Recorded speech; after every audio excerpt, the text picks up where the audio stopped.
창풀 멤버십 회원이 되어주세요. 창풀 멤버십을 가입해주시면 실제 창업에 유익한 100여 개 이상의 비공개 영상과 실제 예비 창업자와의 상담을 통한 지극히 현실적인 질문 그리고 저의 답변들을 보실 수 있습니다. 창풀 멤버십 혜택 링크 클릭해서 확인해 주시고 창풀 구독자분들의 회원가입은 양질의 창풀 컨텐츠를 만드는 데 큰 도움이 됩니다. 네, 안녕하세요. 창풀직입니다. 오늘 말씀드릴 주제는 50세 가장 창업 경험은 없고요. 가진 돈 5천, 안정된 삶을 꿈꿉니다. 이 주제로 말씀을 좀 드리려고 합니다. 상담을 하고 상담 내용 관련해서는 원래 유료 그걸로 하는데 이 내용은 많은 저희 창풀 구독자분들이 좀 보셨으면 좋겠어서 일반 영상으로 얘기를 좀 하려고 합니다. 안정적인 삶이란 무엇일까요? 흔히 초보 창업자분들이나 직장 다니는 사람들은 안정적이라는 말의 정의를 흔히 이렇게 생각을 합니다. 어쨌든 회사 안 잘리고 내 몸뚱이로 늙어 죽을 때까지 일할 수 있는 거, 늙어 죽을 때까지 할 수 있는 일을 하는 거, 이게 이상한 전제를 깔아요. 일단은 내 몸뚱이를 소모품으로 생각을 안 하고 언제든지 굴려도 되는 무적의 자산으로 생각을 합니다. 한마디로 내 몸을 이용해서 한 달에 생활비 가져다 줄 수 있는 일이면 그게 안정적이라는 거예요. 이게 무슨 쌍팔년도 저희 돌아가신 50년생이셨던 삼촌 얘기도 아니고 그때는 그랬죠. 뭐 택시 기술이라도 배우면 먹고 사는 데가 문제가 없다. 그게 안정적이라고 택시 자격증 따고 어쨌든 가정 건사하시고 어쨌든 가족들 먹여 살렸으니까. 근데 이게 평균 수명 70살 때는 그렇게 혼신의 힘을 불태워가지고 자기 몸뚱이 갈아 넣어서 집에 돈 가져다 주는 기계로 살다가 한순간에 뭐 훅 갈 수도 있잖아요. 뭐 그래도 그럭저럭 책임감 있는 사람이었다, 뭐 이렇게 기억될 수 있는 거라고 한다면 지금은 100세 시대입니다. 몸뚱이라고 하는 소모품을 70년을 굴리는 게 아니라 100년을 데리고 살아야 되는 거예요. 그러면 내구성 기준으로 해가지고 그렇게 따지면 더더욱 50세부터는 좀 살살 다루면서 써야 되지 않을까요? 그래야지 그 몸이 100년까지 가지 않겠어요? 그렇게 안 하면 여기저기 다 고장나서 60살만 돼도 여기 아프고 저기 아프고 아파서 일 못 나가고 이래버리면 어쩌려고 그러시는 거예요. 그래서 이 안정적이라는 거, 이거에 대한 정의를 좀 내려보려고 해요. 어쨌든 질문은 이제 막 50세 된 가장이시고요. 직장은 더 이상 다닐 수가 없는 상태예요. 뭐 그 이유까지는 뭐 얘기는 안 해도 지금 가진 돈은 5천이고 대출은 더 받을 수 있다고 하십니다. 그러면 한 달에 500만 원 정도는 벌만한 아이템을 찾고 있고 현재 식당에서 5개월째 경험을 쌓고 있어요. 그리고 내가 할 수 있는 프랜차이즈 아이템을 찾고 있는 중입니다. 결론적으로 안정적인 삶을 살고 싶음, 이게 목표예요. 자, 답변입니다. 일단 열심히 살아오신 상황 제가 다 들었기 때문에 알아요. 이해됩니다. 근데 사회생활을 아무리 열심히 하셨어도 창업시장에서는 그냥 어린아이입니다. 본인을 어제까지 그냥 군 생활을 한 군인이었다고 생각하고 이제 막 군대 제대했다, 이렇게 생각을 해야 돼요. 수십 년 동안 최대한 성실히 살아오신 거 알고 있고요. 인간적인 내공은 쌓였겠지만 지금은 그런 게 중요한 게 아니라 창업적인 신생아라는 거를 본인 스스로 인지를 해야만 합니다. 그렇다고 인간적으로 살아온 그 군인 생활이 잘못된 인생이었다가 아니라 창업적 신생아에서 점점 성장해서 창업적 청년, 창업적 성인이 되면 그때 여태까지 쌓았던 인간적 삶의 내공이 합쳐지면서 완전체 창업인이 되는 겁니다. 선거를 치른다고 한번 가정해 보자고요. 우리는 사전투표라는 걸 하죠. 사전투표를 하면 사전투표율이 올라갑니다. 이 사전투표율이 일반인 때 쌓인 내공이라고 한번 쳐보자고요. 그러다가 실제 투표날 아침이 되면 사전투표한 건 집계가 안 되고 다시 처음부터 0.1, 0.2 이렇게 투표율이 올라가요. 이게 바로 창업적 신생아가 쌓고 있는 내공의 모습이라고 한번 쳐보자고요. 그러다가 오후 1시까지 열심히 그 당일 투표율이 올라가다가 오후 1시 정도 되면 사전 투표율, 그 투표한 것까지 합쳐져서 합계 투표율이 뜨게 되죠. 이게 바로 일반인 때의 내공, 창업인으로서 노력한 내공, 이꼬르 나라고 하는 창업인의 내공, 이런 식으로 생각을 하면 됩니다. 일반인 때의 생각을 완전히 버리고 창업적 신생아라는 걸 바로 알고 다시 0부터 생각해야 되는 게 지금 50세 신생아께서 해야 될 일이에요. 근데 이렇게 한번 생각해 보자고요. 우리가 취업할 때 일반인 신생아일 때 한번 생각을 한번 해보자고요. 삼성에서 월급 300만 원 보장할 테니까 5천만 원 투자해, 이런 거 보셨나요? 돈이 없잖아요, 일반인 신생아 때는. 그래서 투자 생각 안 하고 취업 생각하는 거잖아요. 근데 이 창업적 신생아들은 돈이 있으니까 이 돈 쓸 생각부터 하는 거예요. 땡땡 치킨 브랜드를 하면 월 평균 500만 원의 수익이 된대. 그러니까 투자금을 1억을 써야 된대. 이 돈이 없으면 사실 쓸 생각도 안 하는데, 그래서 창업적 신생아들한테 이 돈이 있다는 게 문제인 겁니다. 대한민국 통계상 평균 퇴직 연령이 지금 50세가 안 되잖아요. 근데 죽어라고 그 취업하려고 스펙을 쌓는데도 시간이 최소 몇 년이 걸리잖아요, 취업하려고. 그 일반인 신생아들은 어쨌든 취업이라고 하는 결과를 내기 위해서 몇 년 동안 돈을 그래서 할부로 쓰는 거예요. 등록금에, 학원비에, 뭐 교통비에, 숙박비에, 식대에 등등. 그리고 그 일반인 신생아가 한 1억 정도 되는 돈을 그렇게 몇 년에 걸쳐서 야곱야곱 그렇게 할부로 갚아가지고 그렇게 투자금을 쓴 다음에 취직이라는 걸 하고 경제활동을 하는 거죠. 그러면 이 창업적 신생아가 어떻게 해야 되냐? 취업적 신생아가 일반인이 사회생활 처음 하기 전에 스펙 쌓는 것처럼 창업적 신생아들도 스펙을 쌓아야 됩니다. 자영업자가 되기 위한 스펙. 하지만 취업자는 스펙을 쌓는 게 돈을 주고 쌓아야 되지만 창업자는 스펙을 쌓는 게 돈을 받으면서 쌓을 수 있다는 장점이 있죠. 일반인들은 아침 9시, 오후 6시 출퇴근 시간이 정해져 있지만 자영업자랑 사업가들은 일어난 시간이 출근이고 자는 시간이 퇴근이에요. 그 루틴에 맞춰서 먼저 알바부터 시작을 하는 겁니다. 새벽에 할 수 있는 일 많잖아요. 야간 배달 식당 주방일도 할 수 있고, 야간 배달기사도 할 수 있고, 야간 대리기사 탁송일도 할 수 있어요. 공사판 한밭집 주방이나 배달도 할 수 있죠. 어쨌든 눈 떠서 6시부터 할 수 있는 일을 하는 거예요. 그게 끝나면 사람들이 안 하려고 하는 힘든 주방에 들어가서 일을 할 수도 있죠. 정신없는 오피스 해장국집 주방에서 뚝배기를 나를 수도 있고, 장사 잘 되는 고깃집 불판을 닦을 수도 있습니다. 뭐가 됐든 할 수 있어요. 페이는 배달기사보다 적다 하더라도 내 꿈은 자영업이기 때문에 스펙 쌓고 공부한다 생각하면 얼마든지 더 가능하죠. 그게 끝나면 다시 야간 일을 알아봅니다. 술집 주방에 들어갈 수 있고 배달기사, 대리기사 다 가능해요. 뭐가 됐든 어떤 일을 하든 다 가능합니다. 새벽에 학원 나가서 학교 갔다가 자격증 공부하는 취업생과 똑같이 생각하고 그렇게 실행하면 됩니다. 근데 우리는 돈을 받으면서 스펙 쌓고 돈을 모으는 거죠. 한 가지만 포기하면 됩니다. 일반인들이 학창시절 루틴 버리듯이 일반인 때 나의 거죽을 덮고 있던 그런 인간관계, 부장님이었던 내 껍데기,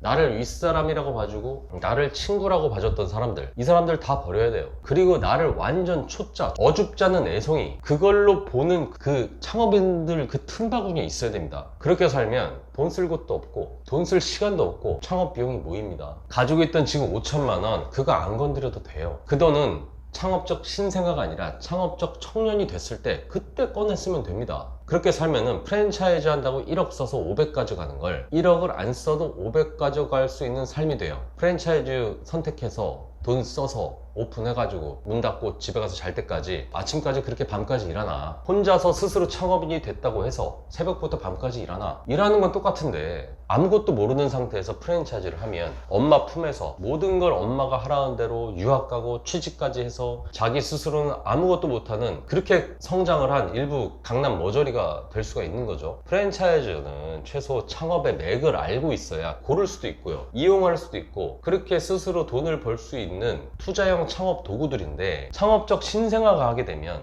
프랜차이즈 노예, 엄마 없이 혼자서는 아무것도 못하는 나이만 먹은 프랜차이즈 창업 머저리가 될 수 있습니다. 내가 가진 돈이 2천만 원이 모였다. 그러면 내 돈 2천만 원으로 할 수 있는 창업을 하는 거예요. 뭘 안다고 신생아가 고르기까지 합니까? 창업적 신생아가 뭘 보면 알아요? 뭐 고르면 알아요? 무슨 아이템을 알고 어떤 아이템이 안정적이고 이런 판단하는 것 자체를 보면 그거 보다 보면 진짜 웃겨 죽겠고, 그저 내 눈 앞에서 내가 피땀 흘려서 공부하면서 모은 그 2천만 원 쌈짓돈으로 지금 할 수 있는 일을 하는 거예요. 가게 자리를 찾아서, 근데 그곳에서 해장국을 할 수 있는 주방 시설이 다 갖춰졌어. 그러면 해장국 아이템으로 시작하는 거고, 가게 자리를 찾아서 근데 그 동네에 햄버거집이 없대. 이러면 햄버거집 하는 거죠. 쌈짓돈 2천만 원이라는 돈은 너무 좋은 게 할 수 있는 게 정해져 있어요. 이런 게 좋습니다. 어정쩡하게 막 1, 2억 있으면 1, 2억을 할 수 있는 게 이게 꽤 되니까 고민하면 할수록 더 수렁에 빠지고 막 답 더 안 나오고 이러는데, 고민할 필요가 없죠. 2천만 원밖에 없으면 무슨 외식업을 한다? 뭔 고민을 합니까? 배달밖에 못해요. 그러면 이걸 개인으로 해야 되냐? 프랜차이즈를 해야 되냐? 단언컨대 프랜차이즈로는 100% 죽습니다. 그 이유까지는 얘기를 안 하겠어요. 지금 많은 가게들이 망했습니다. 코로나 때 간신히 살았는데 코로나 풀리니까 배달 수요 없어져, 배달해도 안 남아. 그러니까 오히려 배달집을 하는 것보다 배달 기사 하는 게 낫고, 그렇게 시설까지 되어 있는 비어있는 가게들이 많죠. 그런 것들 중에서 보증금 1,000만 원짜리 찾고 주방공사, 냉장고, 가스레인지라도 있는 곳을 찾게 되면 거기에 이것저것 사서 집어넣어도 돈 1,000만 원이면 할 수 있습니다. 보증금 1,000만 원이든 2,000만 원이든 보증금은 없어지는 돈도 아니고, 그곳에서 개인으로 장사를 한다고 쳐봅시다. 그러면 창업을 배운다고 생각하지 말고, 그 동네에 치킨집은 미친듯이 많은데 만약에 그 동네에 삼계탕집이랑 백숙집이 없어, 막 배달집이 없어, 몸 허하면 냉면만 먹어요? 삼계탕 먹죠. 그럼 노인네들이 있는 상권, 보양을 좀 해야 되는 그런 상권은 될 것 같지 않아요? 겨울에는 따뜻한 이거 되고 여름에는 보양식으로 되고 나름 열심히 뭐 누룽지 백숙을 배운다고 쳐봅시다. 여기저기 고수들이 많잖아요. 그럼 어쨌든 그걸 배워서 좋은 닭으로다가 한번 해본다고 쳐봅시다. 그럼 삼계탕 가격은 뭐 15,000원, 뭐 백숙 가격은 뭐 5만원 뭐 이렇게 한번 쳐보자고요. 그리고 우리가 기적적으로 점심 때 삼계탕을 1인분이든 2인분이든 3인분이든 어쨌든 6, 7개 정도 주문을 받았다고 쳐봅시다. 점심 매출로 6, 7개 주문 받는 게 어렵다고 하면 사실 할 말 없지만 어쨌든 최선을 다해서 만들고 가성비를 주고 마케팅하면 그 정도는 나올 겁니다. 그러면 점심 때 매출이 한 15만원은 나오겠죠. 이 정도 6, 7개 주문 받아 끓이는데 직원을 쓸 필요도 없죠. 점심에 그 정도 받았다가 또 한참 쉬어.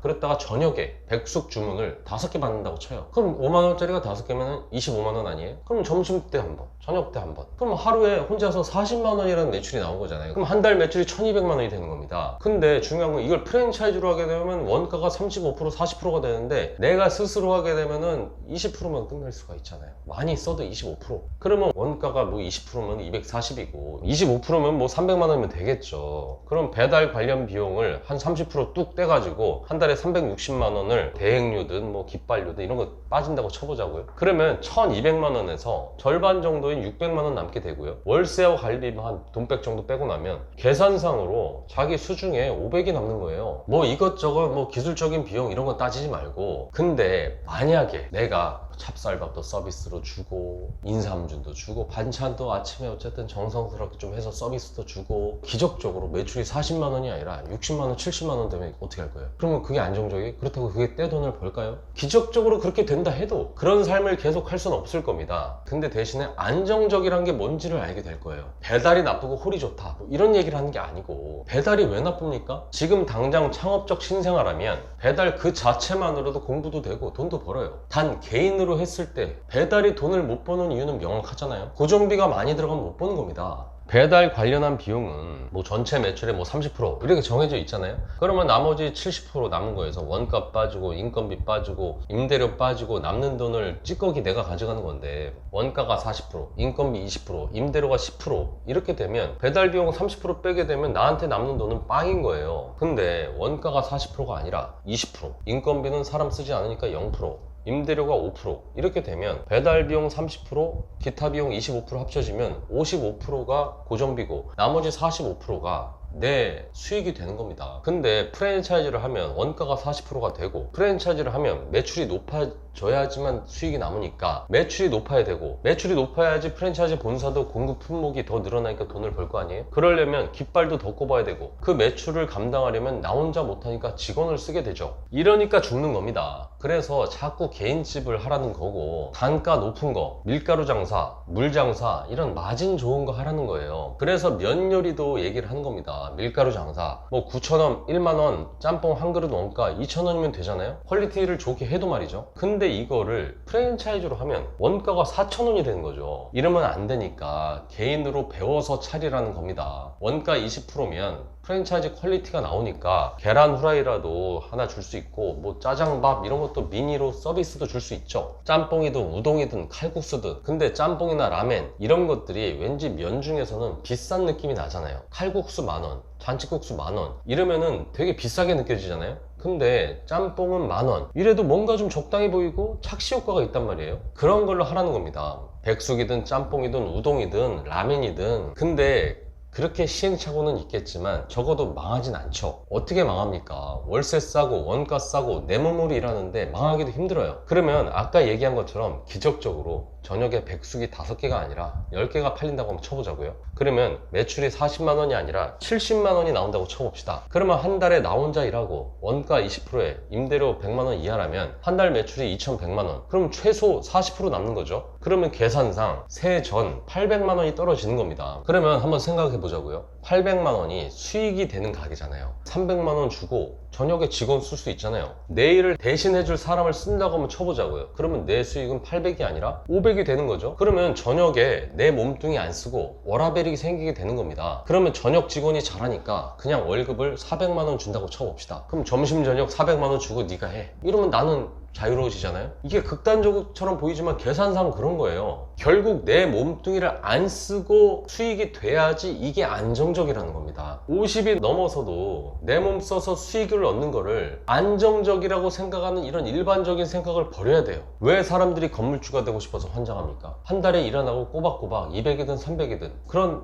돈이 나오는 삶을 동경해서 그런 거잖아요. 근데 한 달에 200만원 300만원 꼬박꼬박 쌓이는 건물을 살려면 이거 얼마 들어요? 최소 7억 8억 10억 있어야 됩니다. 하지만 창업적 신생아에서 창업적 청년이 되고 창업적 성인이 되면 적어도 건물이 아니어도 한 달에 일 안 하고 한 달에 200이든 300이든 나올 수 있는 그런 실마리 정도는 찾을 수가 있어요. 그렇기 때문에 지금 최소한의 비용으로 창업적 신생아라는 걸 인정하고 창업을 하고 다 알아야 돼요. 다 알아가야만 됩니다. 모르는데 자꾸 남한테 의지해서 그렇게 겉모습 막 되게 있어 보이게 이런 생각 좀 버려야 돼요. 프랜차이즈? 그런 정신으로는 프랜차이즈 해도 안 돼요. 배달은 음식 자체로만 평가를 받는 거고요. 미식의 개념이 없습니다. 그냥 평식의 개념이고 푸짐함이 포인트예요. 맛있고 푸짐하면 됩니다. 근데 본사 떼주고 직원들 떼주고 그 남은 찌꺼기를 먹다가는 이건 답이 없어요. 그러니까 지금 이렇게 힘든 상황이고 정말 창업적 신생아라고 한다면 내가 직접 벌어서 쓰는 돈이 아니더라도 최소한의 비용으로 정말 기술이라도 배워서 사부님한테 다 전수를 받고 스스로 백숙이라도 내가 끓이겠다, 내가 차리는 걸 이렇게 목표로 하시고요. 창업적 신생아라는 거 인정하고 쪽팔려 하지 말고 기존 인맥 버리고 새롭게 나를 신생아로 봐주는 그 삶의 틈바구니 속에 내 몸을 갈아 넣고 그렇게 하나하나 차근차근 밟아서 성장해 나가셨으면 좋겠습니다. 예시 자체가 실무적인 입장에서는 뭐또 태클이 걸려올 수 있지만 어쨌든 맥락상으로만 이해하시고 정말 안정적인 삶을 위해서는 뭐부터 해야 되냐, 이 부분 꼭 좀 기억하시고 초보 창업자로서 창업 준비 하셨으면 좋겠습니다. 이상 창풀직이었습니다.